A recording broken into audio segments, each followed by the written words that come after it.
वाशिम जिल्ह्यातील 6 तालुक्यांमध्ये छत्रपती शिवाजी महाराजस्व समाधान शिबिर उत्साहात पार पडले।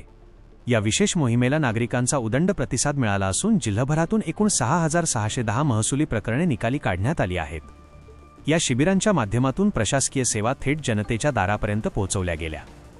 जिल्हाधिकारी योगेश कुंभेजकर यांनी वाशिम आणि रिसोड येथील शिबिरांना भेटी देऊन नागरिकांशी थेट संवाद साधला। यावेळी त्यांनी शासकीय योजनांच्या लाभासोबतच आगामी जनगणना 2027 चे महत्त्व अधोरेखित केले।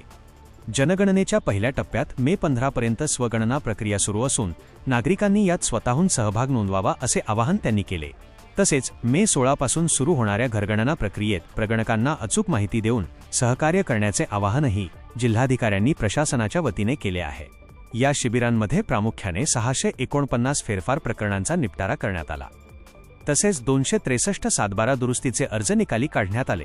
नागरिकांना घरपोच सेवेचा अनुभव मिळावा या उद्देशाने 1044 डिजिटल सातबारा आणि 557 8 चे उतारे वितरित करण्यात आले। याशिवाय विविध प्रकारची 3222 प्रमाणपत्रे, अकृषक परवानग्या आणि सर्वांसाठी घरे योजनेअंतर्गत 45 पट्ट्यांचे वाटप करण्यात आले। तालुकानिहाय कामगिरीचा आढावा घेतल्यास कारंजा तालुक्यात सर्वाधिक 2343 प्रकरणे निकाली निघाली। त्याखालोखाल मानोरा 1313, मालेगाव 1153, रिसोड 879, मंगरुळपीर 584 आणि वाशिम 338 अशी प्रकरणांची आकडेवारी आहे। या मोहिमेत आमदार श्याम खोडे, आमदार सईताई डहाके आणि आमदार किरणराव सरनाईक या लोकप्रतिनिधींनी उपस्थित राहून प्रशासनाच्या लोकाभिमुख भूमिकेचे कौतुक केले। या शिबिरांमुळे सामान्य माणसाचा वेळ आणि पैसा वाचत असून शासकीय कामात पारदर्शकता येत असल्याचे मत मान्यवरांनी व्यक्त केले।